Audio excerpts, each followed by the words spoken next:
আমন্ত্রণ বিশ্ব বাংলায়, সঙ্গে আছি আমি দিলওয়ার হোসেন। শুরুতেই সংবাদ শিরোনাম। মালয়েশিয়ায় কর্মসংস্থানের নতুন সম্ভাবনা। গত বছরের ৩১ মে যারা যেতে পারেননি তাদের জন্য ফের সুযোগ দিল দেশটি। মালয়েশিয়ায় কর্মী পাঠানোর কথা বলে প্রতারণা, সতর্ক করল হাই কমিশন। দেশটির সাবাহ প্রদেশের সঙ্গে কোনো চুক্তি নাই। এবং কুয়েতে বেতনের দাবিতে ধর্মঘট, বিপাককে শতাধিক বাংলাদেশি শ্রমিক। সংকট সমাধানের চেষ্টা চলছে, জানালেন রাষ্ট্রদূত।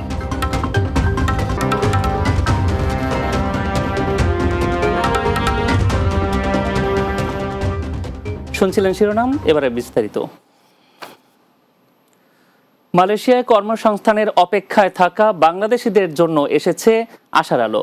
কলিং ভিসা পেয়েও যারা গত বছরের ৩১ মের মধ্যে দেশটিতে যেতে পারেননি তাদের জন্য ফের সুযোগ করে দিয়েছে Malaysia Sarkar. Bangladesh overseas employment and services limited BOSL এর মাধ্যমে আবেদন করতে পারবেন এ সকল কর্মীরা। মাহমুদ রুবেলের প্রতিবেদনে বিস্তারিত। ২০২২ সালে বাংলাদেশ থেকে মালয়েশিয়ায় প্রায় ৫ লাখ কর্মী পাঠানোর লক্ষ্যমাত্রা থাকলেও নানা অনিয়ম ও কোটা বাণিজ্যের অভিযোগে তা মাঝপথেই স্থগিত হয়ে যায়। সবকিছু ঠিক থাকলেও প্রায় ১৮,০০০ শ্রমিক যেতে পারেননি দেশটিতে।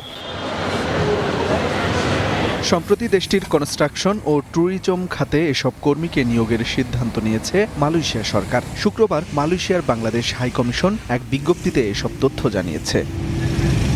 বিজ্ঞপ্তিতে দূতাবাস বলেছে, মালয়েশিয়ায় কর্মসংস্থানের জন্য Bangladesh overseas employment and services limited BOSL এর মাধ্যমে এসব কর্মীরা আবেদন করতে পারবেন। মালয়েশিয়ার কনস্ট্রাকশন ও ট্যুরিজম খাতে এসব কর্মীকে আনার লক্ষ্যে চাহিদাপত্র সত্যায়নের জন্য সংযুক্ত চেকলিস্ট অনুযায়ী সব তথ্য foreign workers centralised management system FWCMS এর অনলাইন পোর্টালে দাখিল করতে হবে। এরপর দাখিল করা সব তথ্যের মূল কপি এবং এক সেট ফটোকপি বাংলাদেশ হাইকমিশনে জমা দিতে হবে। BOSL এবং মালয়েশিয়া হাইকমিশনের এই উদ্যোগ বাস্তবায়িত হলে শ্রমবাজারে বড় পরিসরে কর্মসংস্থান হবে বলে আশা করছেন সংশ্লিষ্টরা। Mahmud Rubel, Bangla TV, news desk. Bangladesh থেকে সাবাহ প্রদেশে কর্মী নেয়ার লক্ষ্যে বর্তমানে মালয়েশিয়া সরকারের সঙ্গে বাংলাদেশের কোনো চুক্তি বা সমঝোতার স্মারক নেই। সাবাহ প্রদেশের কর্তৃপক্ষ থেকে বাংলাদেশি কর্মী নিয়োগের সিদ্ধান্ত হয়নি। শুক্রবার মালয়েশিয়ার বাংলাদেশ হাই কমিশন এক সতর্কীকরণ বিজ্ঞপ্তিতে এ তথ্য জানায়। বিজ্ঞপ্তিতে বলা হয়েছে, একটি সংঘবদ্ধ প্রতারক চক্র মালয়েশিয়ার সাবাহ প্রদেশে কর্মী প্রেরণের কথা বলে মালয়েশিয়ায় গমনেচ্ছু বাংলাদেশিদের কাছ থেকে পাসপোর্ট এবং নগদ টাকা সংগ্রহ করছে বলে বাংলাদেশ হাই কমিশনের নজরে এসেছে। বাংলাদেশ থেকে মালয়েশিয়ার সাবাহ প্রদেশে কর্মী নেওয়ার লক্ষ্যে বর্তমানে মালয়েশিয়া সরকারের সঙ্গে বাংলাদেশ সরকারের কোনো চুক্তি বা সমঝোতা স্মারক নেই। এছাড়া সাবাহ প্রদেশের কর্তৃপক্ষ থেকে বাংলাদেশি কর্মী নিয়োগের সিদ্ধান্ত পাওয়া যায়নি। এমন পরিস্থিতিতে প্রতারক চক্রের মিথ্যা প্রচারণায় বিভ্রান্ত না হতে অনুরোধ জানিয়েছে বাংলাদেশ হাই কমিশন।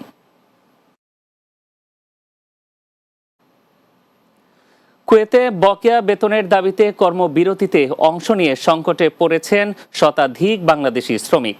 সম্প্রতি এসব শ্রমিকদের আটক করে নিয়ে যায় দেশটির আইনশৃঙ্খলা বাহিনী। তাদের মধ্যে কিছু শ্রমিককে বাংলাদেশে ফেরত পাঠিয়েছে কুয়েত সরকার।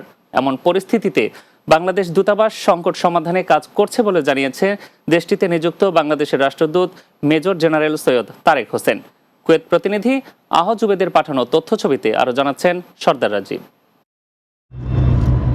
কুয়েতের ক্যাপটেক কোম্পানিতে কর্মরত ১৩০ জন বাংলাদেশি শ্রমিক গত ৪ মাস ধরে বেতন পাচ্ছেন না। এতে শ্রমিকদের মাঝে তৈরি হয় ক্ষোভ, যা গড়ায় কর্মবিরতিতে। বকেয়া বেতনের দাবিতে ২১ জুলাই কর্মবিরতিতে যান শ্রমিকরা, কিন্তু কুয়েতের আইনে ধর্মঘট নিষিদ্ধ হওয়ায় ২৭ জুলাই তাদের গ্রেফতার করে পাঠানো হয় ডিপোর্টেশন সেন্টারে। তাদের বেতন পরিশোধ নিয়ে এর আগে একটা সমস্যা হয়েছিল।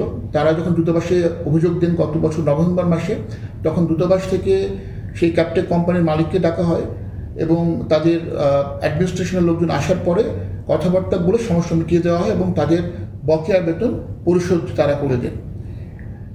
এরপরে এই মাসের ২৭ তারিখে আমরা রাত্রির বেলাতে আমাদের হটলাইনে খবর পাই যে এই ক্যাপটেক কোম্পানির বাংলাদেশি যে কর্মীরা আছে তাদেরকে থানাতে গ্রেপ্তার করা হয়েছে।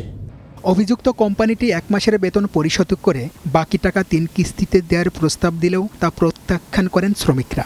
এরপরই তাদের পাঠানো হয় ডিপোর্টেশন সেন্টারে।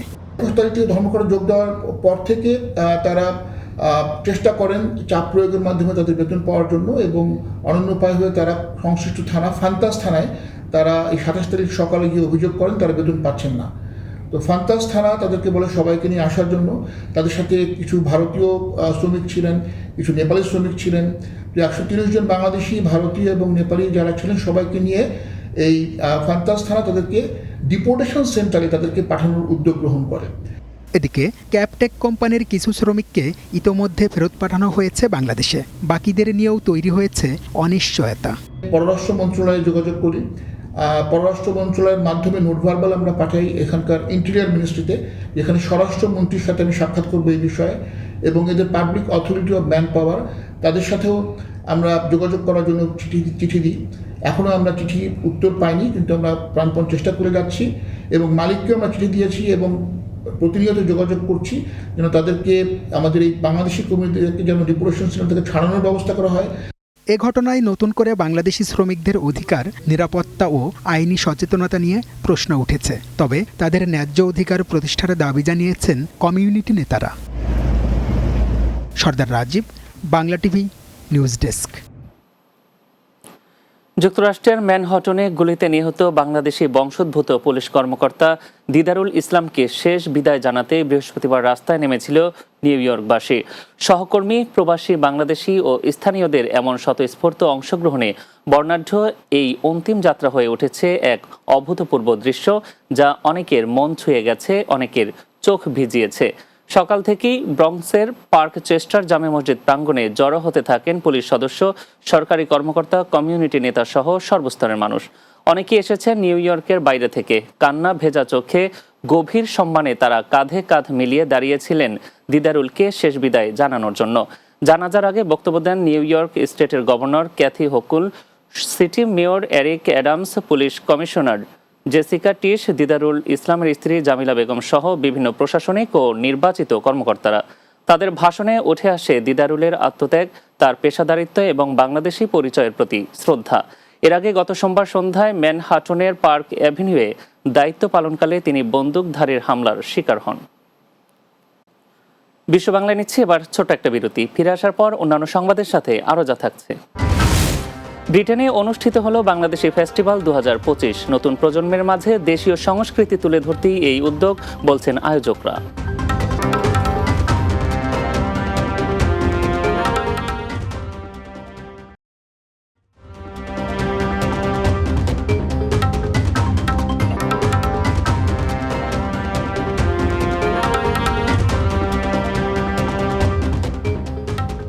বিরতির পর আর একবার স্বাগত বিশ্ব বাংলায়।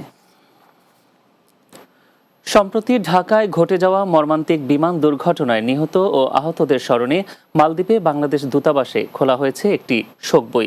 মালদ্বীপ প্রতিনিধি সোহেল রানা জানান, সপ্তাহব্যাপী চলা এই আয়োজনে স্বাক্ষর করেছেন মালদ্বীপের পররাষ্ট্রমন্ত্রী ডক্টর আবদুল্লাহ খালিল সহ বিভিন্ন দেশের রাষ্ট্রদূত ও প্রতিনিধিরা। এই শোক বই নির্দিষ্ট সময় পর্যন্ত সকলের জন্য উন্মুক্ত থাকবে। মালদ্বীপে বসবাসরত যে কেউ স্বাক্ষর করে তাদের শ্রদ্ধা ও সহানুভূতি প্রকাশ করতে পারবেন। বাংলাদেশি কমিউনিটি নেতৃবৃন্দ, প্রবাসী সাংবাদিক, ব্যবসায়ী ও বিভিন্ন শ্রেণী পেশার মানুষ শোক বইতে স্বাক্ষর করেছেন।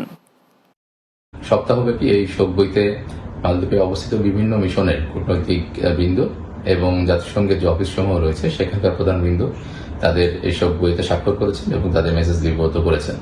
মালদ্বীপের মতো একটি দেশের স্থানীয় এবং আন্তর্জাতিক প্রতিনিধিগণ আমাদের সঙ্গ দিয়েছেন।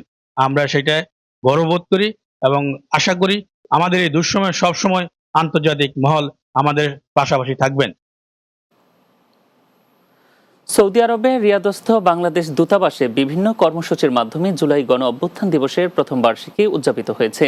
রিয়াদ প্রতিনিধি AK আজাদ লিটন জানান, দূতাবাসের অডিটোরিয়ামে জুলাই বিয়ন্ড বর্ডার্স শিরোনামে এক অনুষ্ঠানের আয়োজন করা হয়। অনুষ্ঠানের অংশ হিসেবে গণ অভ্যুত্থানের শহীদদের স্মরণে আলোচনা সভা, আলোকচিত্র, পোস্টার ও প্রামাণ্যচিত্র প্রদর্শনী করা হয়। অনুষ্ঠানে সভাপতিত্ব করেন সৌদি আরবে নিযুক্ত বাংলাদেশের রাষ্ট্রদূত মোহাম্মদ দিলওয়ার হোসেন। অনুষ্ঠানের শুরুতে জুলাই গণ অভ্যুত্থানের সকল শহীদ ও মাইলস্টোন স্কুল অ্যান্ড কলেজ প্রাঙ্গণে বিমান বিধ্বস্ত হয়ে প্রাণহানির ঘটনায় নিহতদের স্মরণে 1 মিনিট নীরবতা পালন করা হয়। পরে জুলাই অভ্যুত্থানের উপর নির্মিত তথ্যচিত্র প্রদর্শন করা হয়। এ সময় সামাজিক, রাজনৈতিক, ব্যবসায়িক, সাংস্কৃতিক ও কমিউনিটির সদস্য সহ অন্যান্য অতিথিরা উপস্থিত ছিলেন।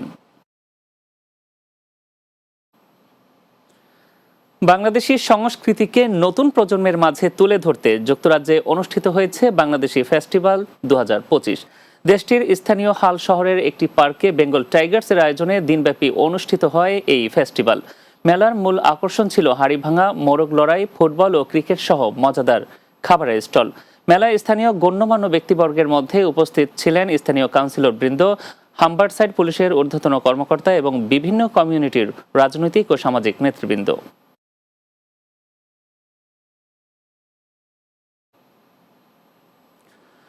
যুক্তরাজ্যের রাজধানী লন্ডনে অনুষ্ঠিত হয়েছে গ্লোবাল আশিকে রাসূল সাল্লাল্লাহু আলাইহি সাল্লাম কনফারেন্স 2025।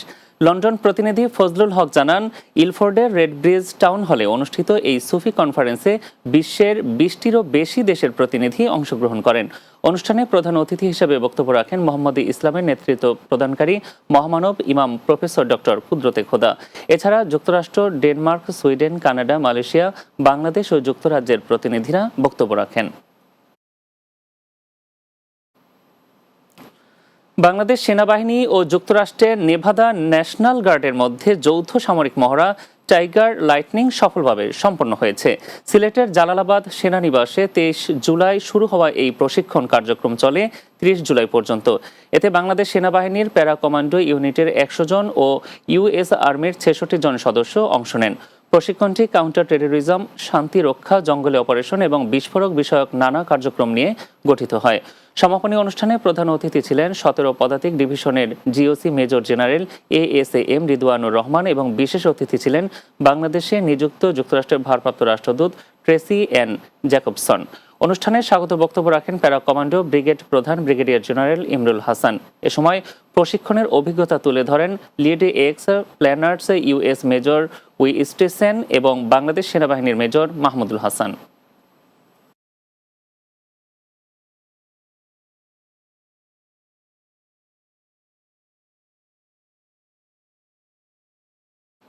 শেষ করব বিশ্ব বাংলা, তার আগে সংবাদ শিরোনামগুলো জানিয়ে দিচ্ছে আরো একবার। মালয়েশিয়ায় কর্মসংস্থানের নতুন সম্ভাবনা, গত বছরের 31 মে যারা যেতে পারেননি তাদের জন্য ফের সুযোগ দিল দেশটি। মালয়েশিয়ায় কর্মী পাঠানোর কথা বলে প্রতারণা, সতর্ক করল হাই কমিশন। দেশটির সাবাহ প্রদেশের সঙ্গে কোনো চুক্তি নাই। কুয়েতে বেতনের দাবিতে ধর্মঘট, বিপাকে শতাধিক বাংলাদেশি শ্রমিক। সংকট সমাধানের চেষ্টা চলছে জানালেন রাষ্ট্রদূত। এবং ব্রিটেনে অনুষ্ঠিত হলো বাংলাদেশি ফেস্টিভ্যাল 2025।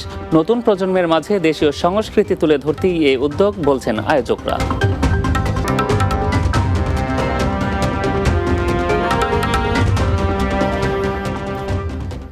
এই ছিল বিশ্ব বাংলায়। এতক্ষণ সঙ্গে থাকার জন্য ধন্যবাদ সবাইকে।